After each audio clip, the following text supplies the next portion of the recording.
Yes, well, one. Broadcast is live. Okay, everyone. This is the very first broadcast of all things Arsenal. You're on the Record Breakers Network channel on YouTube. Coming via StreamYard, you've seen all of that. That's the only shout outs I'm gonna give those two. Yeah, you're on the RBN YouTube channel. And we're here to talk about the latest thing that's happened with Arsenal yesterday, the game. 1-0 to the City. Got my brother gonna let him introduce his name. I know he's got NDD on there, but you want to let the guys know your full name, or you just want to stick with the NDD? It's NDD. Okay, that's NDD for you lot. And my name's Olumide. Glad to be here. Been a Gooner since 93 for me. What about you, NDD? How long's the George Graham days, bro? George Graham days. Okay, that's good enough. Yeah, right. Nigel Winterburn. I mean, all them man there, yeah. Yeah, if you can, with your camera focus, just to shift that in a certain way. Let me handle a bit of home domestics at the moment. What are you after, young lady? I need a jumper. Wear your pajamas. It's on your bed. Wear your pajamas. But I have a onesie. I can't wear it and leave my wig. Well, that's what we have to deal with. I won't ask him. I know the feeling, bro. I know that my one's in the Anyway, I know the feeling. So for me, yesterday, before we get into yesterday, I want to say this. I don't know how many Arsenal fan type TV channels there are out there, but I think it's safe to say for most of the real Gooners, yeah, AFTV. You reap what you sow. That's all I'm gonna say. We'll get into AFTV on some of our stuff, all Arsenal in the future, but you reap what you sow. You reap what you sow. And just so everyone knows, we're gonna keep it clean. Your children can watch this. There won't be any swearing on here because we want as many people to watch this. Comment, tell us what they think as well. Hello, Princess. You're an Arsenal fan as well? Yeah. Excellent. That's what we like to see. You're welcome. Whoever that is on right now, please let us know your name. Let us know who's viewing all things Arsenal. Get your friends. Share this link as well. Let them know to come on. We're discussing this right now. Okay. So, NW, you want to go first? What do you reckon of yesterday's game? It started terrible, man. I thought we were gonna get slammed, mate. Seriously, I thought we were gonna get battered. But to be fair, we didn't let them. We weren't a punching bag, basically. You know, we did okay. Xhaka, I don't know, man. People are saying he had a good game. I don't know, mate. He was making some wrong decisions with the passes. There's times when there's a player unmarked. He could have passed to him, but he's passing it another way. Well, Saka or Xhaka? Xhaka, not Saka. Saka, not number 7. Xhaka. Yeah. Xhaka. Yes. Yeah, I mean, just a quick one on Xhaka. Here's what I see. I know Arteta talks him up in the press. And you're meant to look up all your players. But here's what I know. When Partey came in, before he got injured, remember, the time when El Neni was kind of playing okay. El Neni was the one next to Partey. That tells you all you need to know of what Arteta's going to do in the summer. He's either going to, in my opinion, get someone that replaces Xhaka, or go 4-3-3 with a Partey sitting, an Emil Smith for one side, if they keep Odegaard or someone else on the other side. That's what I see him doing in the future. Or buying someone else new. Yeah, honestly. Because otherwise, why? I'm not going to lie, but he dropped him when Partey came in. Look at the games. For about 2-3 games, it was Partey and El Neni. So it's Partey's injury that's keeping him in there, basically. Basically, obviously with El Neni not really keeping his good form going forward, you can't play someone who's been exposed. And let's be honest, El Neni started to get exposed after Partey got injured, because El Neni was after the win at Old Trafford. Exactly. Like, I'm not saying El Neni had a bad game yesterday, but did he stand out yesterday? No. Because he's next to Xhaka. Partey's more of a presence, so Partey can cover him more. So I think we would have driven forward more with Partey. Definitely. They would Yesterday have looked had like we were more scared to problems. attack. I don't know. Yeah. It's like we were scared to attack, and they were content with 1-0. Because it was very similar to remember the 1-0 in the Etihad Stadium. And Etihad, Very, similar to that game.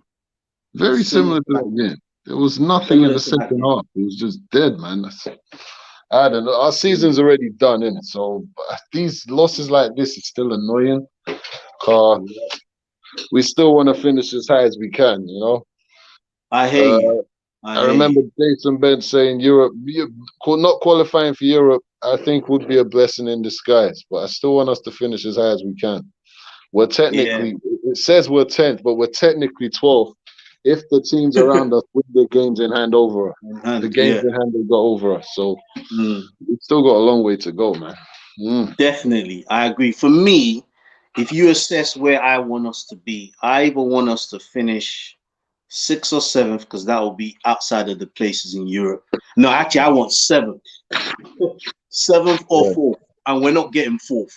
So the best Arsenal realistically can hope for is probably your 8th or your 7th. Let's be real. Now, if that happens, I would like to see him, and it wouldn't look good, because if you start playing the weakened teams every time you've got a game in Europe, in the league, then you don't really send out the right message. So it's a case of, can this squad this size handle both the league and Europe? The answer is probably no. So I think if they get through Benfica, get an easier-ish team that's not going to stretch them so much in the next round. And there's no really easy teams, because when you look at that Europa League draw, there's a lot of teams that's better than us. So I think he didn't start off with who he brought on yesterday because he's looking at Thursday's game, to be totally honest. Because there's no reason why he shouldn't have played his first pair centre-back pairing. He obviously rested him. And Smith Rowe on the bench was kind of he rested him. He rested him. On too late. He rested them. Yeah. So he's thinking about the Benfica game. Yeah, because let's be honest, like the reason why Tierney's injured, he didn't get a rest when he could. Not everyone's a Saka. And obviously Aubameyang doesn't run around as much as Saka. Not everyone's Xhaka. And yes, Xhaka may not run around as everybody else, but he puts in a shift. As much as we don't like certain stuff he does, you can now see that Xhaka's playing for the shirt. There ain't no doubt about it. Yeah. He might have one game whereby he has a bad moment. Like yesterday, he got a yellow card, which was needless, and he's gonna miss the next Premier League game. So he's gonna have those moments. You're Bellerin. Oh, I don't know what to do with Bellerin, man. Talk to me about Bellerin and Double D, man. Talk to me about Bellerin. Oh man, I missed the days when he was younger and he was breezing through teams like Bayern Munich. I don't know. I just think he turned into a model, man. It was all about his head and what he could do on the pitch, man. You know what? I know that the players, depending on how much traction certain videos get, watch this. So I won't go the way of bashing them down. These are professional footballers. They didn't get there by accident. So like you said, it looks like we miss your younger days, Bellerin. Like, yeah, I don't know what happened. Like how you used to look. This is kind of like what we're saying. You know, I will not bash an Arsenal player. I will tell it as it is and said that person didn't have a good game or whatever. But you know, I want to bring back those days whereby the fans support the team, because there's no fans in the stadium right now. And if they need any kind of encouragement to get out there and do the business on Thursday, then let them get it, is what I say. You get what I'm saying? Yeah, so looking forward to Thursday then, and Double, what do you reckon? I actually think we could. I was worried at first, you know. I was worried because when we got the draw, Benfica, I was worried. I was thinking this is going to be a tough one. But when I look back at the actual game, they didn't really, I don't know. They just sat back. Yeah, it's not the Benfica I was expecting. So I don't know whether that's their plan. Maybe second leg they're going to go all out. But based on that first leg, we should be able to beat them. We should be able to.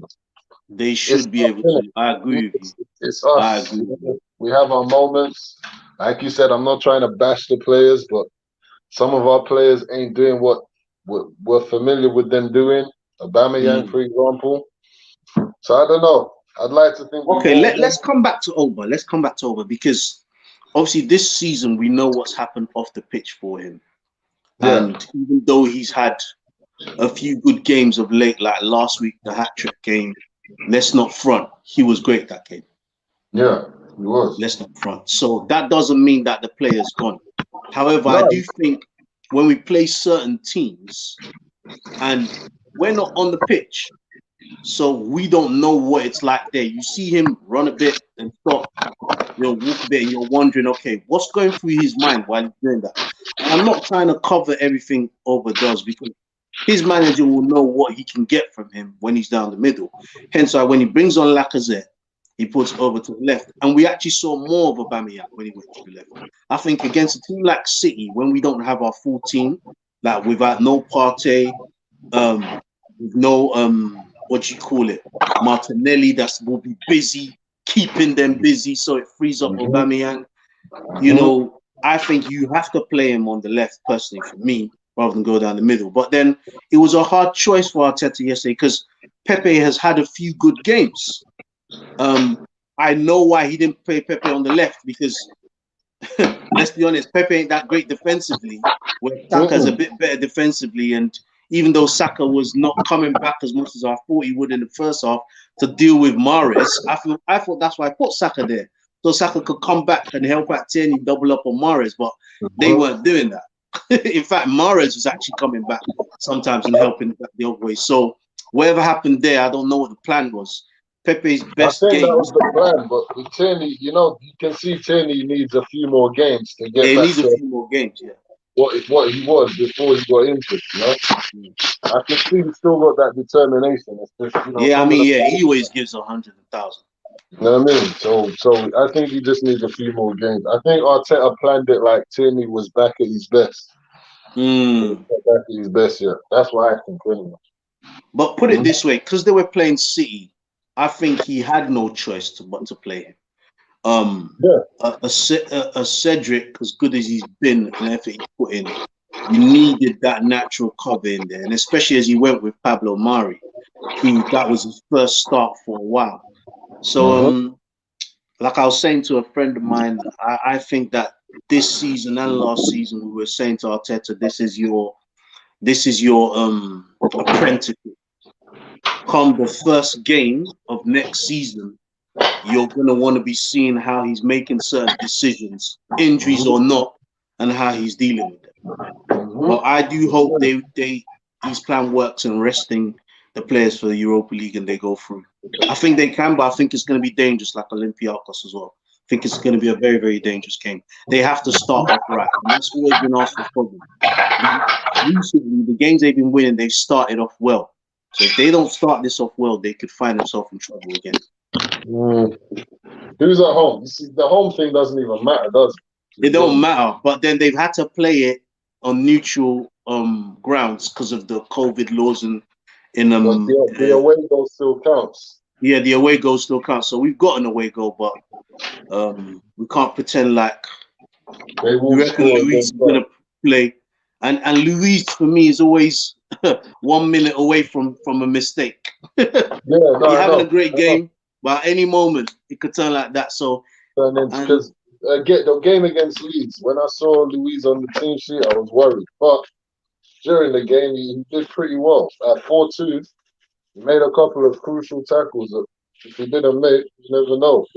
Don't get me wrong, man. Luis has had these moments for Arsenal, the bad ones, but he's also had good ones. Yeah, he definitely has good ones. For me, it's not what you need at the tightest level. You need more reliability.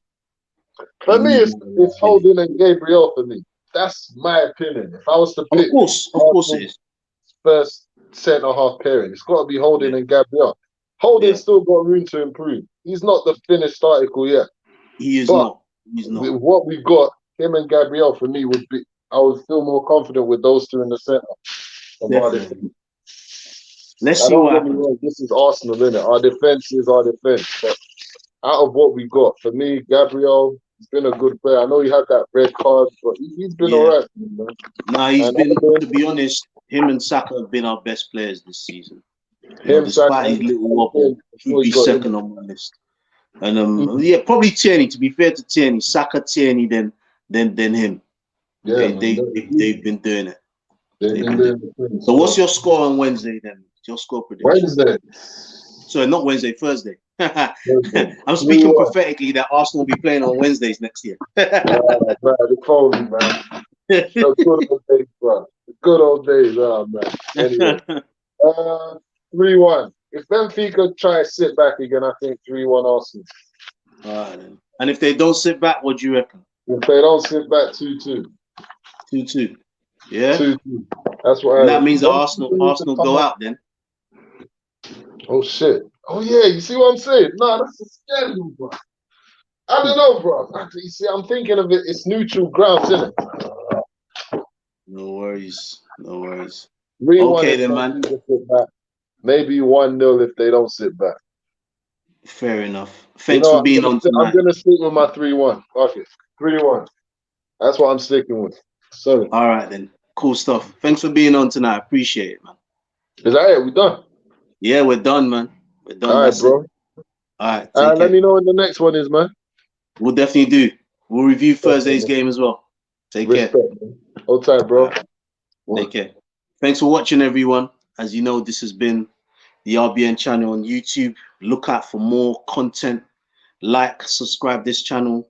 It's not only just all things Arsenal on here. There's many other content to see as well. See you soon. God bless.